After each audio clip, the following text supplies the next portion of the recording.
sisihin ng ating mga kasamahan. Ayoko naman na maapektuhan ang budget ng distrito ko dahil sa ginagawa ko ngayon. Pero ako po ay nagtitiwala na dahil tama naman na malaman ng publiko ang budget ng bawat distrito, the fact na tinawagan ako tungkol sa budget ng distrito ko sa gitna ng ating press con alone is proof na ang budget ay ina-allocate din, and the dozens of other people that have these same files.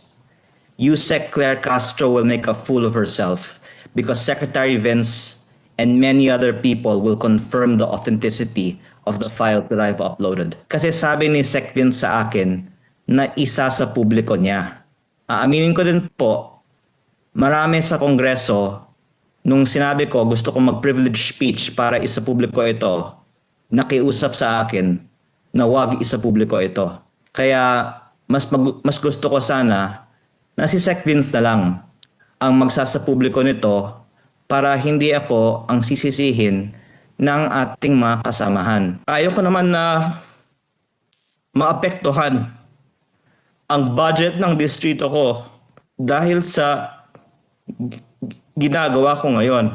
Pero ako po ay nagtitiwala na dahil tama naman na malaman ng publiko ang budget ng bawat distrito, the fact na tinawagan ako tungkol sa budget ng distrito ko sa gitna ng ating press con alone is proof na ang budget ay ina-allocate din.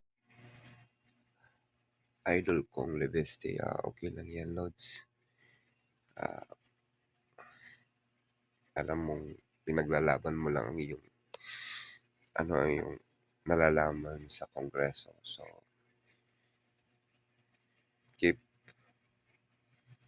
the good work lang. Tapos, alam naman natin na tama yung decision mo. Fight. Then, alam naman na maapektuhan talaga yung distrito mo dahil sa ginagawa mo. And marami din mga supporters na sumusuporta sa iyo. Kung anong pinaglalaban mo, pagpatuloy mo lang yan, idol kong Leveste. Malalaman din yung mga ginagawa mo is para lang talaga sa tambayan. Tapos yung